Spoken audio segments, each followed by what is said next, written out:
আসসালামু আলাইকুম প্রিয় এইচএসসি শিক্ষার্থী বন্ধুরা, কি অবস্থা তোমাদের? আশা করি ভালো। তো সর্বশেষ যে ভিডিও আজকে ইংরেজি প্রথম পত্র, এটা হচ্ছে গ্রাফ চার্ট নিয়ে। আমাকে অনেকে বলছিল স্যার এমন একটা গ্রাফ চার্ট দেন যেটা আমরা আসলেও লিখতে পারবো, না আসলেও লিখতে পারবো। প্রিয় শিক্ষার্থী বন্ধুরা, তোমাদের ভালোবাসা অনেক পেয়েছি, আরো চাই তোমাদের ভালোবাসার জন্য। প্রিয় শিক্ষার্থী বন্ধুরা, আমি যে ভিডিওগুলো দিচ্ছি তুমি জাস্ট এগুলো যদি ফলো করে যেতে পারো তুমি 100% পাস করবা। তো এই যে গ্রাফ চার্টে কিন্তু 15, তুমি আজকে আমার এই ভিডিওর মাধ্যমে যদি এই 15 থেকে 12 থেকে 14 পাবাই, ঠিক আছে, শুধুমাত্র আমার এই টিপস গুলো অবলম্বন করে। আমি আজকে যে নিয়মটা দিব, এই গ্রাফটা যদি ভালো করে লিখতে পারো অবশ্যই তুমি 12 থেকে 14 পাবা। চিন্তা করছো? যদি তোমার হাতের লেখা সুন্দর থাকে তাহলে 15-তে 15 পেতে পারে। কেননা এমন ভাবে উপস্থাপন করেছি, সরাসরি একজন টিচারে দেখলে এটা মুগ্ধ হয়ে যাবে। ঠিক আছে, তো কথা নাম্বার এই, প্রিয় শিক্ষার্থী বন্ধুরা, আমি বলেছিলাম যে যেহেতু তোমাদের 2023 সালে গ্রাফ চার্ট আসছে, ঠিক আছে, ঢাকা বোর্ডের সবচেয়ে বেশি ইম্পর্টেন্ট গ্রাফ চার্ট। অন্য অন্য বোর্ডে কিন্তু প্রায় চার্ট আসতে পারে। যারা প্রায় চার্টের ভিডিওটা দেখছো, এটাই শিখবা ওইটাও শিখবা, ঠিক আছে। এটা কিন্তু 7 নং-এ থাকে, 7 নংটা বাকি ছিল। আর তার আগে তোমাদেরকে এই যে একটা নিয়ম আমি একদম পানি করে দিব। পানি করার আগে আর 1 মিনিট একটু কথা বলি, 1 মিনিট না সরি, 1 সেকেন্ডে শেষ করে দিব। আগামীকাল পরীক্ষা দেওয়ার সাথে সাথেই আমার এই চ্যানেলে ইংলিশ সেকেন্ড পার্টের ভিডিও পাবা প্রত্যেকটা পার্টে। আর সেকেন্ড পার্ট নিয়ে যাদের বই গ্রামার মাথায় ঢুকে না, তাদেরকে আমি বলে রাখি, জাস্ট আমার ভিডিওগুলো দেখবা, তোমার কিছুই করার দরকার নেই। যদি পাস না করো আমি বুঝবো এটা। এর চেয়ে কোনো আর কথা নেই, তোমাদের পাবে লবে। তোমাদেরকে জাস্ট একটা কথাই বলছে। সো দেখো প্রিয় শিক্ষার্থী বন্ধুরা, ঢাকা বোর্ডে 2023 সালে যেটা আসছিল, এটা হচ্ছে দেখো এই যে এরকম ভাবে। এখন আমি এমন ভাবে একটা সুন্দর উপস্থাপন করেছি, ধরো যেভাবেই থাকুক লিখতে পারবা। প্রিয় শিক্ষার্থী বন্ধুরা, আমি এটার নাম দিয়েছি ইন্টারনেট ইউজার। ইন্টারনেট ইউজার্স যারা ব্যবহার করে আর কি, এস দিলে ওরাল হয়ে যায় এটা। তো দেখো এরকম একটা গ্রাফ থাকবে, এদিকে সাল থাকবে, এদিকে পার্সেন্টেজ থাকবে। এই যে পার্সেন্টেজ থাকবে এদিকে। ঠিক আছে, অনেকে বলেছিল যে স্যার আপনি কলমের জন্য আমরা স্ক্রিনশট দিতে পারি না, তাদের জন্য সুব্যবস্থা রাখছে এখন। দেখো এই যে এভাবে পার্সেন্ট থাকবে, আর এদিকে কি থাকবে? এদিকে থাকবে হচ্ছে নাম্বার। তো প্রিয় শিক্ষার্থী বন্ধুরা, তো এই সিস্টেমে যখন থাকবে, তোমাকে কি করতে হবে? সর্বপ্রথম দেখো, তোমাদের প্রশ্নে থেকেই অল্প কিছু লাইন থাকবে।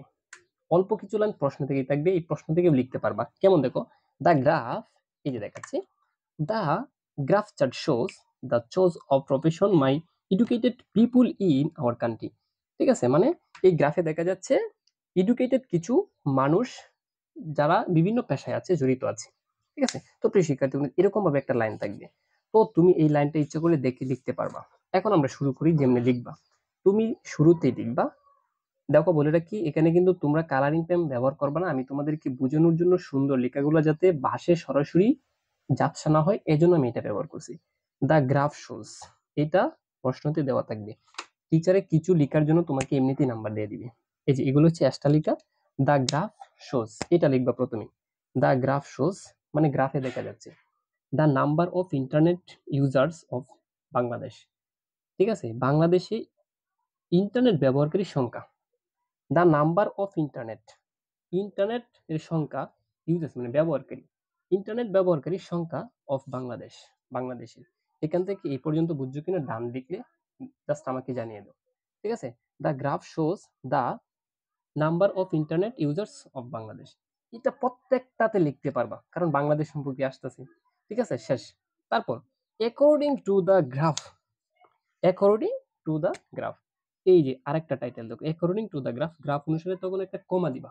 এই কমাটা দিলে তোমার এত স্ট্যান্ডার্ড হবে, টিচারে বলবে যে অবশ্যই তোমাকে নাম্বার দিতে বাধ্য, কারণ তুমি বানিয়ে লিখতেছো। ঠিক আছে, অ্যাকর্ডিং টু দ্য গ্রাফ, এই গ্রাফ অনুসারে, এই গ্রাফটা অনুসারে কি দেখো, প্রিয় শিক্ষার্থী বন্ধু, আরেকটু গ্রাফটার ধারণা নেব এখন। এটা হচ্ছে সর্বনিম্ন, এটা হচ্ছে সর্বোচ্চ 100% গিয়ে গেছে। 2012 থেকে শুরু হয়েছে, 2000 কত সাল পর্যন্ত গেছে? 2019 সাল পর্যন্ত গেছে কিন্তু। ঠিক আছে, এটা হচ্ছে কথা। এখন তুমি শুরু করবা একদম শেষ থেকে, একদম শেষ থেকে। তাহলে লিখবা the lowest percent, P E R per C E N T cent percent, the lowest percent was in the year of কত সালে? 2012। ঠিক আছে, 2012, 2012 সালে। তাহলে এই লাইনটা একদম মুখস্থ করে ফেলা। দেখো, the lowest, the lowest percent was, সবচেয়ে নিম্ন পার্সেন্ট ছিল কত সালে? ইন দ্য ইয়ার অফ মানে 2012 সালে। এন্ড এবং ইট ওয়াজ কত পার্সেন্ট ছিল, এবং এটা ছিল কত পার্সেন্ট, 50%। এখান থেকে এই পর্যন্ত বুঝছো কিনা আমাকে ডান বলো শুধু। আমি যেমনি বলতেছি এমনি লিখবা, আর অন্যভাবে লিখার কোনো দরকার নেই। অনেকভাবে শিখছো, এটা মনে থাকবে। তার মানে প্রথমে লিখবো হচ্ছে তুমি সর্বনিম্ন। হ্যাঁ, প্রথমে তো লাইন দেখো, 1 নম্বর কথা হচ্ছে তুমি গল্প থেকে সরাসরি লিখবা, এটা একটা লাইন। 2 নম্বর কথা হচ্ছে তুমি সর্বনিম্ন থেকে শুরু করবা। 3 নম্বর কথা হচ্ছে সর্বোচ্চটা দ্বারা শুরু করবা। তাহলে দেখো আমি আবার বলতেছি, the lowest person was in the year of, এখানে সালটা দিবা যে সাল শুরু হয়েছে, ঠিক আছে। সো বলে রাখি এখানে কিন্তু সালটা চেঞ্জ হতে পারে, আমি জাস্ট বানিয়ে দিলাম। যাই থাকুক খালি সালটা চেঞ্জ করতে পারলে সব সময় থাকবে। পার্সেন্ট যদি 50 থেকে 50 লিখবা, এখানে যদি 30 থেকে 30 লেখা, 5 থাকলে 5 লিখবা, ঠিক আছে। তারপর ইট ওয়াজ কত পার্সেন্ট, 50%, 50% শেষ। তারপর আমরা সর্বোচ্চতে যাব। দেখো সর্বোচ্চ কত ছিল, সর্বোচ্চ ছিল হচ্ছে 100%। তাহলে এখন লিখবা দা হাইয়েস্ট পার্সেন্ট ওয়াজ, এখান এই লাইনটাই লিখবা, সরাসরি খালি হাইয়েস্ট লোয়েস্টের জায়গায় হাইয়েস্ট লিখে দিবা। তাহলে দেখো the highest percent was in the year of কত, 2000 কত বলো তো, 19। এই যে সরাসরি এখানে দেওয়া আছে 19, সবচেয়ে বড়টা, ঠিক আছে। এবং ইটস এটা ছিল কত পার্সেন্ট, 100%। প্রিয় শিক্ষার্থী বন্ধুরা, এই পেন থেকে এই পর্যন্ত বুঝছো কিনা বলো। এই লাইনের মধ্যে আমি মানে সামঞ্জস্য রেখেছি যাতে তুমি লিখতে পারো একটা শিখলি। এই যে এখানে হাইয়েস্টের লোয়েস্ট হবে, ঠিক আছে, হাইয়েস্টের জায়গায় লোয়েস্ট, আর পার্সেন্টের জায়গায় শুধু জাস্ট পার্সেন্ট পরিবর্তন, শেষ। তার মানে প্রথম হচ্ছে তুমি প্রথম সর্বনিম্ন লিখবা, তারপর কি সর্বোচ্চ লিখবা, ঠিক আছে। এখন আমরা মেইন টপিকস আছি। এখন আবার তুমি দেখো দ্য গ্রাফ শোস, গ্রাফে দেখা যাচ্ছে দ্য ইন্টারনেট ইউজার আপস, এখানে দিতে পারো আপস এন্ড ডাউনস, এস দিতে পারো, তবে এস না দিলেও সমস্যা নেই। দ্য ইন্টারনেট ইউজার্স, ইন্টারনেট ব্যবহারকারী আপ এন্ড ডাউন ওঠানামা করছে অ্যারাউন্ড কত পার্সেন্ট, 50% থেকে 100%, অর্থাৎ 50% থেকে 100%-এর মধ্যে। দেখো এই যে শুরুতে 50 ছিল, তারপর কত হয়েছে, 100। তাহলে এই লাইনটা দেখো আবার একদম মুখস্থ করে ফেলো আমার সাথে সাথে। দেখো আমার খাতাটা কিন্তু বিশ্রী হয়ে যাচ্ছে তোমাদেরকে বোঝানোর জন্য, ঠিক আছে। দ্য গ্রাফ শোজ, এই গ্রাফে দেখা যাচ্ছে কি, দেখা যাচ্ছে the internet users up down, up down মানে উঠানামা করছে অ্যারাউন্ড কতর মধ্যে, 50 থেকে 100% পর্যন্ত। তার মানে 3 নম্বর নিয়ম শেষ। এখন হচ্ছে আমরা প্রত্যেকটা বর্ণন দিব। সরি, এই যে 50% থেকে 100% এবং ফ্রম কত কত সাল থেকে কত সাল, 2012 থেকে 2019 পর্যন্ত, অর্থাৎ 2012 থেকে 2019 সাল পর্যন্ত ওঠানামা করছে। পরে খালি জাস্ট সালটা লাগিয়ে দিবা, এখান থেকে এ পর্যন্ত কমপ্লিট। প্রিয় শিক্ষার্থী বন্ধুরা, তারপর আমরা যেখানে যাব দেখো, হাউ ইভার, যাই হোক, হাউ ইভার, তুমি কিন্তু খাতা কলম নিয়ে বসো। হাউ ইভার, যাই হোক, উই ক্যান সি দ্যাট, আমরা দেখতে পাচ্ছি, অর্থাৎ এই গ্রাফে আমরা কি দেখতে পাচ্ছি, উই ক্যান সি, আমরা গ্রাফে দেখতে পাচ্ছি। গ্রাফটা তোমাদের জন্য চিরিয়ে ফেললাম, না তো আমার বুঝতে অসুবিধা হচ্ছে। কি বলছি, হাউ এভার, যাই হোক, উই ক্যান সি দ্যাট, আমরা দেখতে পাচ্ছি, আমরা কি দেখতে পাচ্ছি দেখো, ইন 2017, অর্থাৎ 2017 সালে, ঠিক আছে, 2017 সালে এবং 2018 সালে, 2017 সাল এবং 2018 সালে দেখো এটা কোনো পরিবর্তন হয়নি। এই যে দেখো 2017 সাল আর 2018 সালে কি, তার মানে যেটা মাঝে মাঝে পরিবর্তন হয় না, দেখো এইটা এই সাল আর এই সালে একটাই থাকবে, তখন কি লিখবা, তখন লিখবো উই ক্যান, হাউএভার, যাই হোক, উই ক্যান সি, আমরা দেখতে পাই যে, ইন 2017 and 18, 2017 এবং 18 সালে the percent did not change মানে পরিবর্তন হয় না, অ্যান্ড ইট ওয়াজ কত পার্সেন্ট, 90%, এটা কত পার্সেন্ট, 90%। প্রিয় শিক্ষার্থী বন্ধুরা, তার মানে যদি এখান থেকে এই পর্যন্ত তখনই দিবা এই লাইনটা যখন কোনো পরিবর্তন হবে না, অর্থাৎ যখন কোনো কি হবে না, এখানে পার্সেন্টে কোনো পরিবর্তন হবে না, তখন এটা দিয়ে দিবা। তারপর দেখো এখন আমরা প্রথম থেকে ব্যাখ্যা দেওয়া শুরু করব। দেখো ইন লিখবা, সালের আগে সরাসরি ইন লিখবা, ইন 2012, ঠিক আছে, লিখে দ্য ইউজার এত পার্সেন্ট, মানে এত সালে ছিল এত পার্সেন্ট, এন্ড এবং 2013 সালে কত ছিল, ইন 2013 দ্য ইন্টারনেট ইউজার্স, এখানে এস না দিলেও চলবে, ইউজার্স ওয়ার কত পার্সেন্ট, 60%, অর্থাৎ 2012 সালে ছিল 50%, 2013 সালে ছিল 60%। তাহলে বলতো এভাবে লিখবা প্রতিটা সিস্টেমে, অর্থাৎ যত সাল আছে এখানে এভাবে লিখবা, প্রথম ইন দিবা, তারপর সালটা দিয়ে দিবা, তারপর দা ইউজার, অথবা দিতে পারো দা ইন্টারনেট ইউজার এত পার্সেন্ট, এন্ড পরবর্তীতে এখান থেকে দেখে লিখবা, এই যে সালটা দিবা, তারপর দা ইন্টারনেট ইউজার ওয়ার কত পার্সেন্ট ছিল, 60%। যদি তোমাকে বলি যে 14 সালেরটা কি লিখবা, তাহলে লিখবা ইন দিবা, তারপর সাল দিবা 2014 দিবা, তাই ইন্টারনেট ইউজার ওয়াজ কত পার্সেন্ট, 55%। এই শিক্ষার্থী বন্ধুরা এটা লিখছো। এখন বলো তো এই যে 12 আর 13 মধ্যে পার্থক্য কি হয়েছে আমাকে এটা একটু বলো। 12 সালে 50% ছিল, 13 সালে কত হয়েছে, কত হয়েছে 60%। কত ব্যবধান, তার মানে ব্যবধান কত হয়েছে এটা বলো আমাকে, 10 ব্যবধান।